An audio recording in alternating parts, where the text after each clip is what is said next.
Audiolivro O Grande Conflito, uma saga milenar e seu final surpreendente, de Ellen G. White. Capítulo 37. A Proteção. Deus conduziu seus seguidores à Bíblia como sua única proteção contra o poder dos espíritos maus. Satanás usa toda a estratégia possível para impedir que as pessoas obtenham conhecimento da Bíblia. A cada reavivamento da obra do Senhor, sua atuação se torna mais intensa. Logo testemunharemos o início da batalha final contra Cristo e seus seguidores. A falsificação será tão parecida com o verdadeiro que será impossível identificar a diferença entre ambos, a não ser pelas Escrituras. Aqueles que procuram obedecer a todos os mandamentos de Deus enfrentarão oposição e zombaria. A fim de suportar a prova, precisam compreender a vontade de Deus, conforme revelada em sua palavra. Só serão capazes de honrá-lo por meio do entendimento correto de seu caráter, seu governo e seus objetivos, agindo em harmonia com eles. Somente aqueles que fortaleceram a mente com as verdades da Bíblia permanecerão firmes ao longo da grande batalha final. Antes da crucifixão, o Salvador explicou aos discípulos que ele seria morto e ressuscitaria. Anjos estavam lá para impressionar essas palavras na mente e no coração deles. No entanto, eles se esqueceram exatamente das palavras de que necessitavam se lembrar. Quando veio a angústia, a morte de Jesus destruiu suas esperanças, quase tão completamente quanto como se ele não os houvesse advertido de antemão. De maneira semelhante, as profecias descortinam o futuro diante de nós com clareza, quase tão grande quanto a explicação de Cristo aos discípulos. Mas a maioria das pessoas não tem compreensão nenhuma dessas importantes verdades, como se Deus nunca as tivesse revelado. Quando o Senhor envia advertências, ele requer que toda pessoa de mente sensata obedeça à mensagem. Os temíveis juízos contra quem adora a besta e sua imagem, Apocalipse 14, versículos 9 a 11, deveriam levar todos a descobrir qual é a marca da besta e o que fazer para não recebê-la.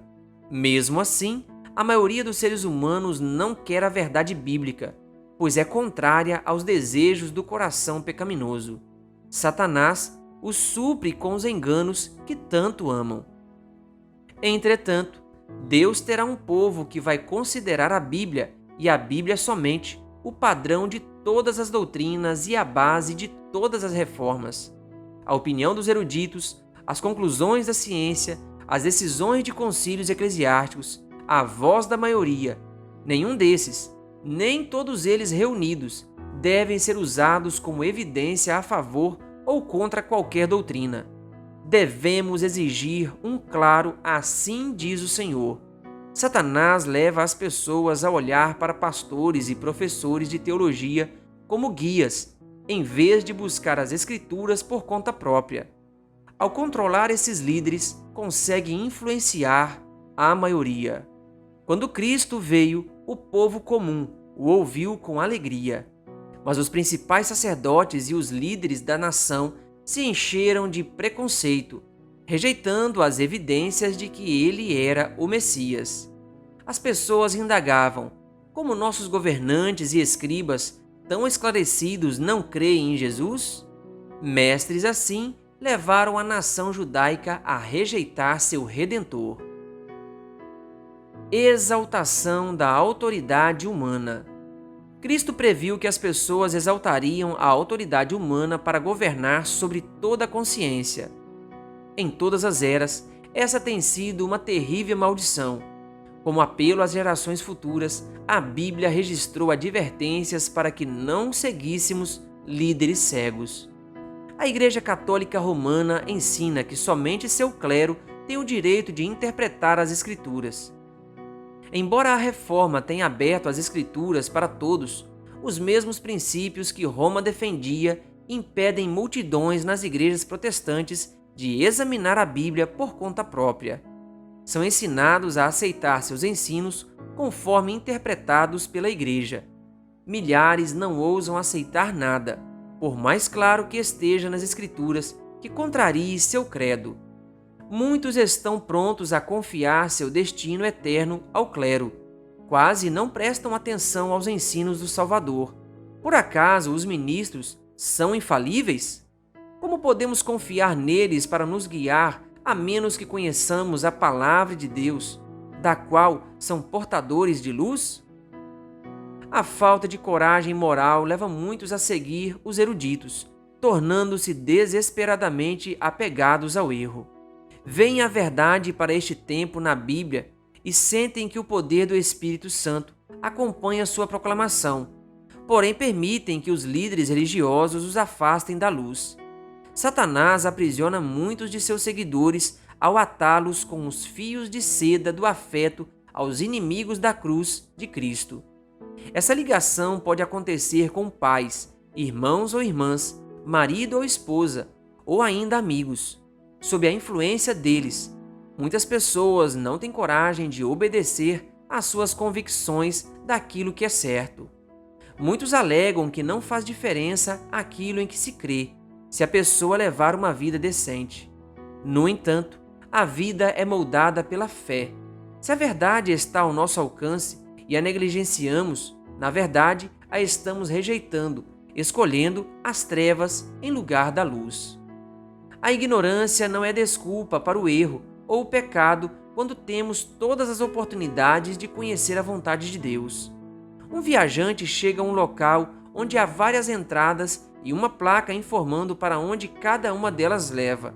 Se ignorar a placa e pegar qualquer estrada que lhe parecer correta, ele pode até ser sincero, mas é bem provável que acabe no caminho errado. O primeiro e mais elevado dever. Não basta ter boas intenções, fazer o que achamos ser certo ou aquilo que o pastor diz ser certo. Nós mesmos precisamos examinar as Escrituras. Temos um mapa que aponta para todo ponto importante da jornada rumo ao céu e não devemos adivinhar nada.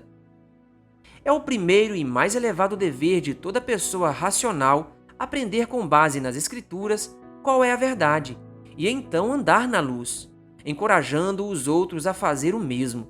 Em nosso estudo, com a ajuda de Deus, devemos formar a própria opinião, já que nós mesmos precisamos prestar contas ao Senhor. Pessoas cultas, com aparência de grande sabedoria, ensinam que as Escrituras possuem um significado secreto e espiritual, que não é visto com facilidade na linguagem usada. Esses indivíduos são falsos mestres. Devemos explicar a linguagem da Bíblia por meio de seu significado óbvio, a menos que um símbolo ou uma figura sejam usados. Se as pessoas aceitassem apenas o que a Bíblia realmente diz, realizariam uma obra que levaria milhares que hoje andam errantes na mentira para o aprisco de Cristo. Muitos textos bíblicos que os eruditos ignoram, dizendo que são verdades sem importância, estão cheios de conforto para aqueles que têm aprendido na escola de Cristo. Para entender a verdade bíblica, não necessitamos tanto do poder do intelecto para o estudo. Em vez disso, precisamos sentir mais sede pela verdade bíblica do que qualquer outra coisa e anseio intenso pela justiça. Resultado da negligência. Nunca devemos estudar a Bíblia sem oração.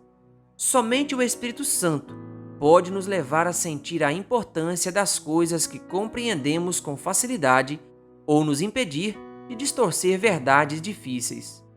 Anjos celestiais preparam o coração para a compreensão da palavra de Deus.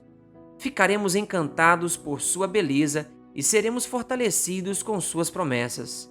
Com frequência, as atenções costumam parecer irresistíveis, porque a pessoa tentada não consegue se lembrar com rapidez das promessas de Deus e se opor a Satanás com as armas das Escrituras.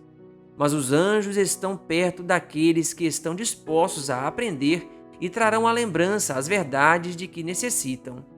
O Consolador, o Espírito Santo, a quem o Pai enviará em meu nome, esse vos ensinará todas as coisas e vos fará lembrar de tudo o que vos tenho dito. João 14, versículo 26. Primeiro precisamos guardar os ensinos de Cristo na mente, a fim de que o Espírito de Deus os traga à nossa lembrança no momento de perigo. O destino de todas as pessoas da terra está prestes a ser decidido. Todo seguidor de Cristo deve perguntar com fervor: Senhor, que queres que faça? Atos 9, versículo 6. Devemos buscar agora uma experiência profunda e viva com as coisas de Deus. Não temos tempo a perder. Estamos em território de Satanás. Sentinelas de Deus, não sejam apanhadas dormindo.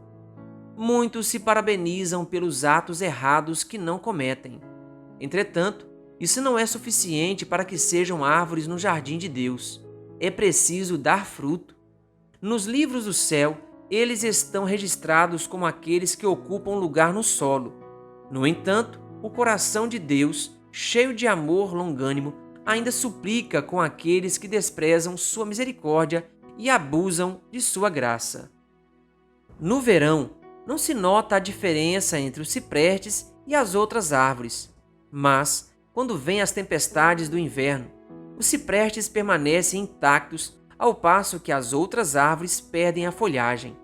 Quando a oposição surgir, a intolerância voltar a prevalecer e a perseguição se acender, os descomprometidos e hipócritas desistirão da fé.